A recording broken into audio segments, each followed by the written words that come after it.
오늘 우리에게 주시는 하나님의 말씀은 느헤미야 4장 13절에서 20절입니다. 봉독하겠습니다.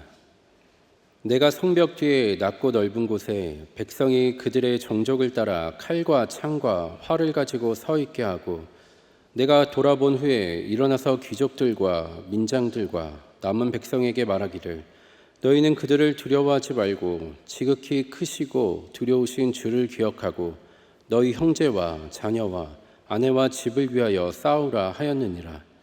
우리의 대적이 우리가 그들의 의도를 눈치챘다 함을 들으니라.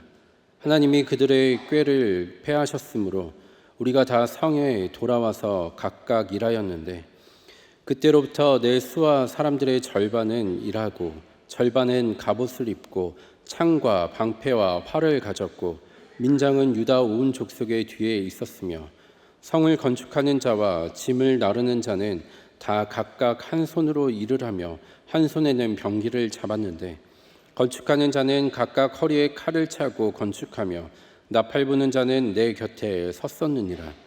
내가 귀족들과 민장들과 남은 백성에게 이르기를, 이 공사는 크고 넓으므로 우리가 성에서 떨어져 거리가 먼즉 너희는 어디서든지 나팔 소리를 듣거든 그리로 모여서 우리에게로 나아오라.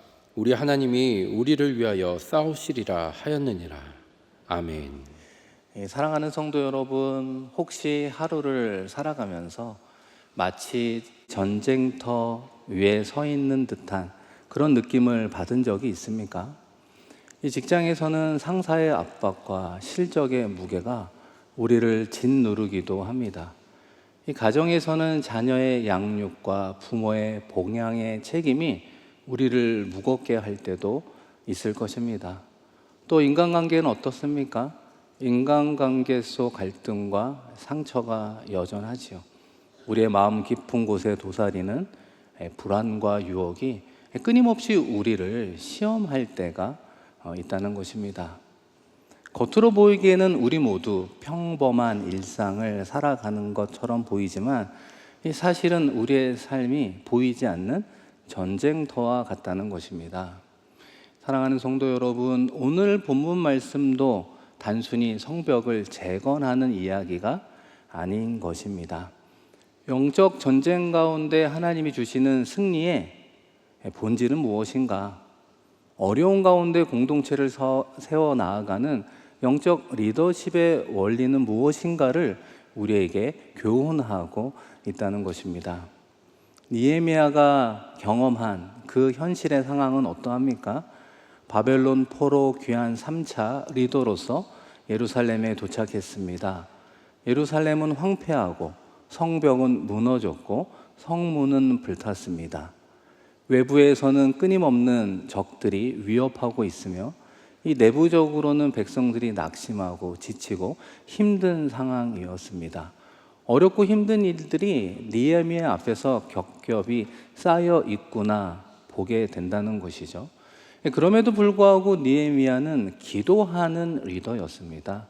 기도하면서 하나님의 선한 인도하심을 따라 백성들을 인도하는 역할을 감당한 것입니다.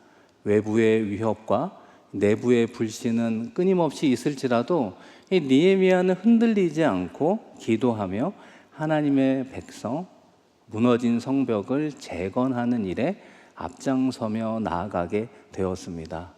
그렇다면 그가 어떻게 그런 어렵고 힘든 현실 가운데 하나씩 일을 해 나갈 수 있었을까요?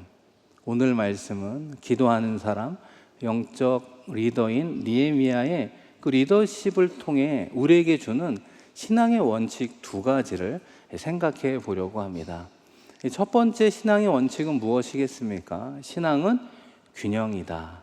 우리 화면을 보면서 한번 다 같이 읽겠습니다. 신앙은 균형이다. 이 성벽을 재건하기 시작했을 때 산발락과 도비야, 아라비아 사람들, 블랙색 족속들이 위협하기 시작을 했습니다. 실제로 그들은 연합하여 공격을 하려고 계획도 수립한 것이죠. 그런데 그 소문이 이스라엘 백성들에게 들린 거예요. 살기 힘든 그들이었습니다. 백성들의 수는 적었습니다. 생업을 이어가면서 동시에 성벽을 재건해야 되는 참 불리한 조건 속에서 외부의 족속들이 공격한다더라 그들의 마음은 낙심하고 절망 가운데 있었다는 것입니다. 그런데 어떻게 느헤미야는 그런 백성들의 절망을 희망으로 바꾸며 주저앉아 있는 것이 아니라 일어나 나아가 성벽을 재건하는 일에 그들의 도움을 받을 수 있었겠습니까? 느헤미야는 가장 먼저 기도하는 사람이었다는 거예요. 교회에서 예배하면서 설교하면서 기도가 중요하다. 우리가 참 많이 말씀도 드리고 듣는 것 아니겠습니까? 우리가 일상적으로 자주 듣다 보면 너무나 피상적으로 기도의 중요성을 관가하며 들을 수도 있지만 느헤미야는 정말 무릎 꿇고 간절히 기도했다는 것입니다. 우리의 기도가 가장 언제 절실하게 나올까요? 사방이 막힐 때입니다. 우리가 어디로 가야 되는지 도대체 그 출구의 빛이 보이지 않는 그 순간 느헤미야는 엎드려 기도하며 나아가게 되었다는 거예요. 그의 리더십의 시작과 끝이 기도였음을 우리에게 강조하는 거예요. 그러면서 하나님께서 기도하는 느헤미야에게 지혜를 주시는 것입니다. 현실적 대안을 마련할 수 있는 지혜들을 주게 되었는데 그 첫 번째가 무엇입니까? 한 손에는 일을 하고 한 손에는 무기를 들고 성벽을 재건하자. 여러분 함께 읽은 17절 말씀인데요. 같이 한번 읽겠습니다. 성을 건축하는 자와 짐을 나르는 자는 다 각각 한 손으로 일을 하며 한 손에는 병기를 잡았는데, 참 기막힌 아이디어 아니겠습니까? 개인적으로 안전에 대한 불안감이 있으니까 그러면 우리 모두 성전을 준비하면서 동시에 전쟁도 준비하자라는 측면 아니겠습니까? 그러니까 벽돌을 양손으로 올릴 때는 칼을 허리에 차는 것이고 돌을 나를 때는 무기를 손에 들고 있는 모습인 것입니다. 그러니까 이스라엘 백성들은 일을 하면서도 눈은 사방의 적을 향해 경계하며 바라보는 것이고 그들의 귀는 나팔 소리에 집중하고 있다는 것입니다. 쉽진 않았지만 가능한 일부터 느헤미야의 제안을 따라 백성들이 움직이고 있는 현장을 상상해 보십시오. 땀과 긴장이 뒤범벅인 현장이었습니다. 그런데 참 놀라운 사실은 하나님이 그들을 지키시고 믿음의 공동체가 무너지지 않았다는 것입니다. 사랑하는 성도 여러분, 우리의 일상이 전쟁터와 같고 우리도 승리하기 위해서는 우리의 손에는 일이 있어야 되는 것이죠. 다른 한 손에는 우리도 영적 무기가 있어야 되는 것 아니겠습니까? 우리 손에 붙잡힌 가정의 일, 직장과 사업장의 생업, 하나님께서 맡겨주신 사명과 그 책임이 한 손에 붙잡힌 일이라고 말할 수 있습니다. 그렇다면 다른 한 손에 붙잡힌 영적인 무기는 우리에게 무엇이 해당이 되겠습니까? 말씀과 기도의 힘이라고 요약할 수 있죠. 성령의 역사입니다. 믿음의 역사, 성령의 능력이 바로 그것인 것입니다. 그렇기 때문에 우리가 영적인 무기를 내려놓고 우리의 일만 열심히 한다면 성벽은 재건되듯 내가 하는 프로젝트는 잘 세워져 갈 수도 있습니다. 그러나 어느 순간 우리의 영혼과 마음은 쉽게 무너지기 시작을 한다는 거예요. 내가 왜 그 일을 해야 되는지 목적을 잃어버릴 수도 있다는 것입니다. 하나님이 주신 사명은 잊어버린 채 일에만 몰두하는 우거를 범할 수 있다는 것이죠. 반대로 기도만 하고 일을 하지 않으면 어떻게 되겠습니까? 아무런 변화, 아무런 열매가 맺히지 않는 것입니다. 하나님께서는 아마 기다려 주실 거예요. 그 일과 사명의 철저한 준비가 이루어질 때까지 말입니다. 우리가 그런 예를 어디서 볼 수 있을까요? 다윗이 그런 삶을 산 것 아닙니까? 다윗이 어떻게 골리앗과의 싸움에서 승리했는가? 우리는 막연하게 골리앗의 신앙 때문이야 이렇게 요약할 수 있습니다. 그러나 다윗은 골리앗과의 싸움에서 승리하면서 두 가지를 보여주었는데 그의 한 손에는 하나님이 골리앗과의 싸움에서 이길 수 있는 절대적인 믿음을 소유했다는 거예요. 절대적인 믿음이 그의 한 손에 있었다는 거예요. 다른 그의 한 손에는 무엇이 들려 있었습니까? 물맷돌 5개가 있었다는 것입니다. 물매는 어떤 의미가 있을까요? 다윗이 들판에서 양들을 지킬 때 맹수와 싸워 이겨본 경험을 이야기하는 것입니다. 전쟁터와 같은 일상에서 우리에게 주시는 하나님의 승리는 절대적인 하나님을 향한 믿음이 우리 가운데 있는가? 철저한 준비가 우리 손에 준비되어 있는가? 우리 모두는 생각해 보아야 하는 것입니다. 얼마 전에 고등학교 친구가 남대문교회를 방문하여 저와 함께 교제를 한 적이 있습니다. 제가 남대문교회에서 목회를 하게 됐다는 이야기를 듣고 정말 오랜만에 만나서 깊은 대화를 나누게 되었는데요. 그 친구는 고등학교 때 저의 경험으로는 신앙이 참 좋은 친구였습니다. 동시에 한 가지 또 다른 기억 중에 인상적인 건 수학이라는 과목을 참 잘 못했습니다. 제가 수학을 좀 가르쳐 줬거든요. 제가 수학을 좀 잘했습니다. 그래서 수학도 좀 가르쳐 주고 했는데 이해를 못 하는 거예요. 여러 번 했는데도. 그러다가 이제 서로 포기한 그런 기억이 강렬히 제 마음에 남기도 했습니다. 그런데 이야기를 듣다 보니까 그 친구가 대학을 졸업하고 학원을 하고 그러다 지금은 과외 선생으로 자신의 생계를 이어간다는 거예요. 그래서 저는 속으로 생각했죠. 그래, 수학은 아닐 거야. 수학은 아닐 거야. 수학은 아니겠지. 그런데 그 친구가 무슨 과목의 교사라고 이야기했을까요? 수학이라는 거예요. 제가 속으로 인생은 오래 살고 볼 일이다. 이런 일을 내가 경험하게 되다니 그래서 정말 궁금하더라고요. 아니, 어떻게 수학 과외를 그렇게 잘하게 됐어? 물어보니까 본인도 수학을 못한 걸 인정하면서 학원을 하면서 아이들을 가르칠 때 이런 생각을 했대요. 내가 왜 수학을 못할까 생각해 보니 자신의 실력이 예를 들면 초등학교 6학년 수학에 머물러 있었다는 거예요. 그래서 그 다음은 중1, 중2, 중3 수학을 떼고 그 다음에 고등학교 과정을 순차대로 공부해 보니까 수학이라는 과목이 너무 재밌다는 걸 알게 됐어요. 그러다 보니까 그 학원 혹은 과외를 찾는 학생들이 오면 가장 먼저 무엇을 하느냐? 진단평가를 한다는 거예요. 아무리 그가 고3이어서 시간이 없어도 실력이 중1이면 어느 수학부터 해야 되는 거예요? 중1부터 하자.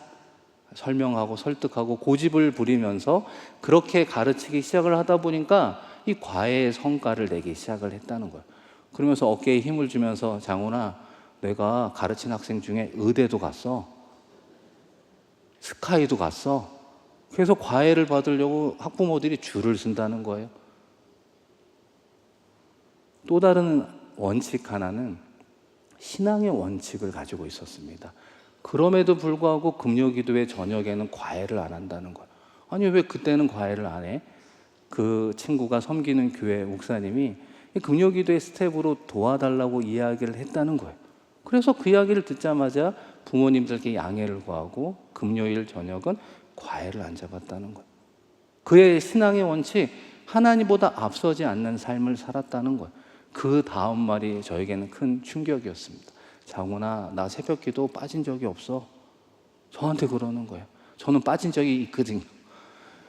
빠진 적이 없다는 거예요. 그러면서 본인이 말씀과 기도의 힘으로 지금까지 살아오면서 하나님의 은혜와 복을 받은 것 같아.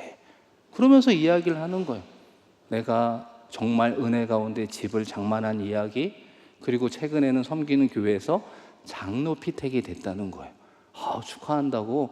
그러면서 이 친구가 하는 말이, 장훈아, 내가 몇 퍼센트의 득표율로 장로 피택이 된 줄 알아?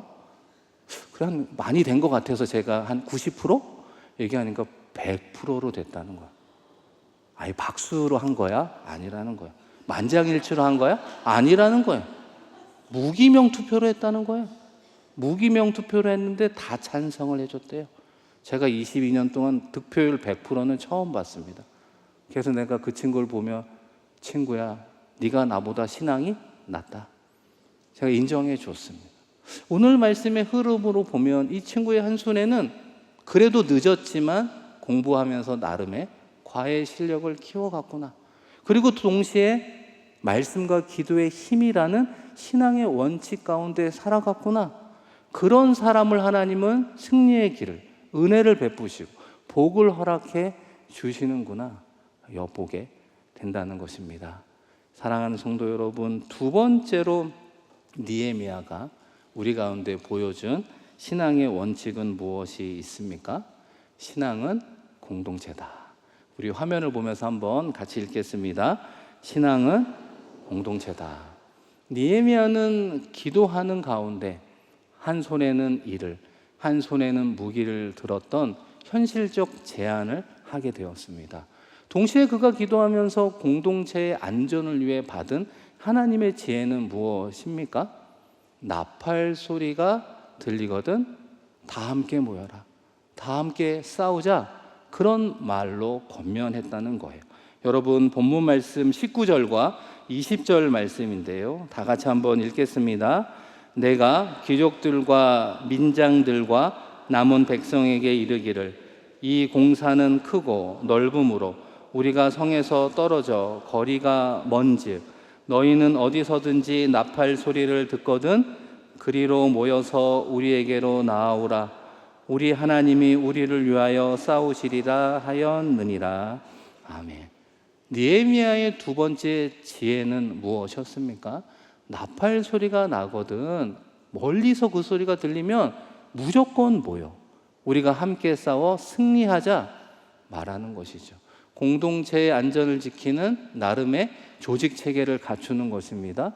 동시에 하나님이 우리를 위하여 싸워주시기 때문에 걱정하지 마. 하나님 중심으로 이스라엘 백성들의 흩어진 마음들을 결속하는 모습을 보게 된다는 것입니다. 사랑하는 성도 여러분, 삶의 자리에서 참 우리도 열심히 살아가죠. 그래도 부족하고 연약하기 때문에 우리가 힘들고 지치고 낙심할 때가 있지 않습니까?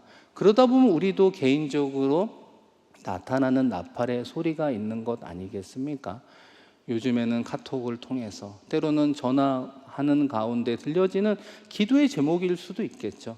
또 다른 우리의 나팔 소리가 있다면 무엇입니까? 기도하는 자리에서 울면서 하나님 앞에 토로하며 마음을 하나님께 올려드리는 내용이 하나님 보시는 영적 나팔 소리일 수도 있을 것입니다. 그리고 다양한 모임 가운데 솔직히 나의 상황을 아뢰는 것, 그것이 나팔 소리가 될 수도 있을 것입니다. 그리고 목사님, 저 힘들어요. 목사님, 좀 어려워요. 라고 하는 짧은 이 한마디가 우리 모두에게는 나팔 소리가 되는 것 아니겠습니까? 우리가 이 나팔 소리 가운데 무엇을 해야 되는가? 어렵고 힘들 때는 이와 같이 나의 어려움을 나팔 소리로 우리 공동체에 알려야 되는 것입니다. 왜냐하면 신앙은 혼자 싸워서는 결코 승리할 수 없기 때문에 그렇습니다. 어렵고 힘들 때 나팔 소리를 불 때 공동체 사람들이 함께 모여 함께 위로하고 함께 격려하고 함께 기도해야 승리로 나아가게 된다는 것입니다. 동시에 우리는 영적으로 민감하게 다른 이의 나팔 소리에 귀를 기울일 줄 알아야 되는 것입니다. 여기서 나팔 소리가 난다면 내가 달려가야지. 너의 문제가 아니라 우리의 문제야. 이렇게 연합된 마음으로 나아갈 때 비로소 우리는 공동체 안에서 승리를 경험할 수 있다는 것입니다. 사랑하는 성도 여러분, 개인적 나팔 소리를 넘어 우리가 사랑하고 섬기는 남대문교회의 나팔 소리는 어떠합니까? 여러분의 귀에, 여러분의 심령 가운데 들리는 지금의 나팔 소리가 무엇이 있습니까? 여러분 한번 생각해 보세요. 이 남대문교회에서 울려 퍼지고 있는 나팔 소리가 우리의 심금을 울리고 있습니까? 여러분 교회 공동체를 위해서 가장 먼저 떠오르는 기도 제목이 무엇이 있느냐 묻는 것입니다. 가장 중요한 기도 제목은 무엇일까요? 대지소송 아니겠습니까? 힐튼 재건축에 따른 현안들이 얽히고 설켜 있는 우리의 공동체의 미래의 가장 중요한 이 부분이 울려 퍼지고 있음에도 불구하고 우리는 다 같이 그 소리에 귀를 기울이고 있느냐? 우리가 마음으로 들었다면 우리도 마음과 기도함으로 함께 하고 있는가? 요즘에 피태 교육받는 분들이 새벽에도 나오시잖아요. 수요 예배도 얼마나 많이 나오시는지 모르면 고맙고 감사하죠. 가장 공동체가 중요한 순간을 보내고 있을 때 기도하는 자리에 많은 분들이 모여 기도하고 있다는 것입니다. 현장에 나오기 어렵다면 온라인으로 교회 공동체를 위해서 기도해야 되는 것입니다. 온라인 가운데도 함께 할 수 없는 나의 기도의 자리 가운데 우리의 교회 공동체를 위해서 기도하는 저와 여러분 되기를 축원합니다. 하나님은 개인적으로, 공동체적으로 하나님을 향하여 나팔 소리를 낼 때, 우리가 함께 기도할 때 하나님은 우리를 위하여 싸워주신다 약속하셨기 때문입니다. 싸움의 승리는 우리 하나님께 있는 것 아니겠습니까?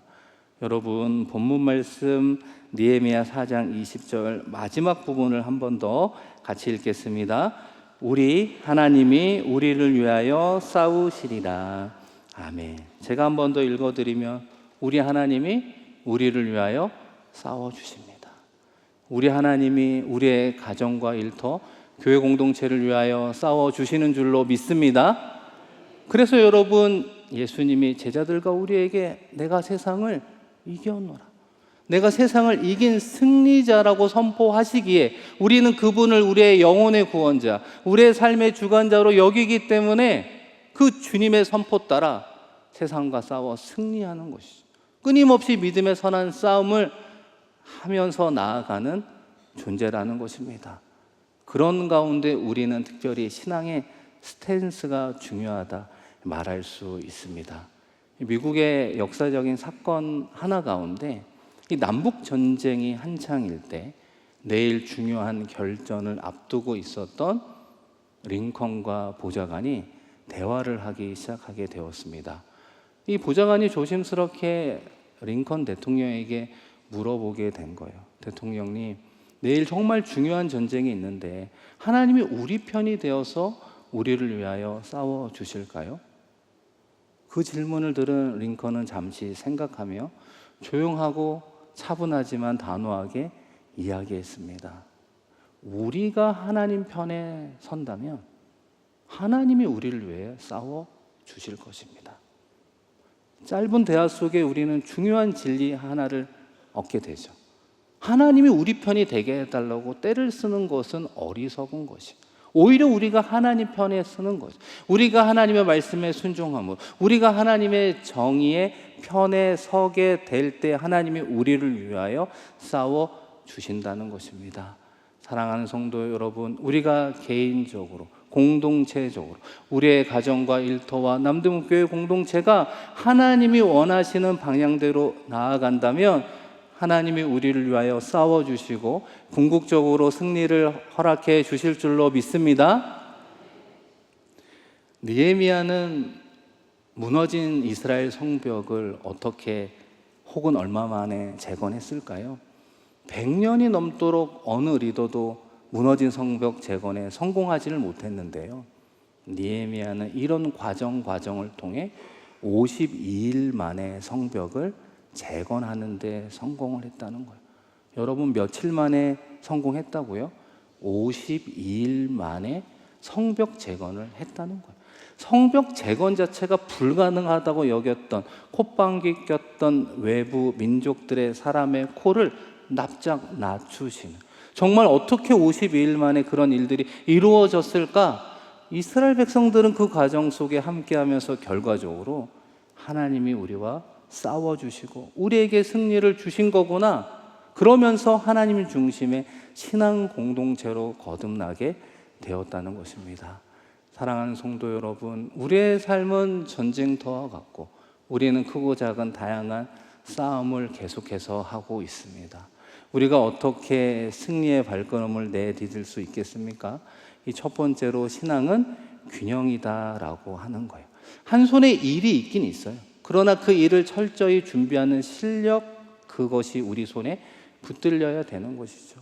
영적 무기가 우리 가운데 있기는 있습니다. 그러나 정말 엎드려 기도하는 그 기도의 날카로움이 우리 가운데 있어야 되는 것이죠. 그것이 따로 노는 것이 아니라 함께 할 때 믿음과 행함이 짝을 이루어 나아갈 때, 기도와 실천이 함께 할 때 승리의 발걸음을 내딛게 된다는 것입니다. 두 번째는 무엇이라고요?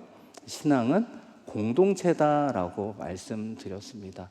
나 혼자는 결코 싸울 수 없는 것이죠. 어렵고 힘들 때 영적인 나팔 소리를 내고 공동체가 함께 연합하고 함께 기도하고 함께 하나님의 뜻을 쫓아 나아갈 때 하나님께서 우리 모든 공동체에 승리를 허락해 주신다 약속해 주었습니다.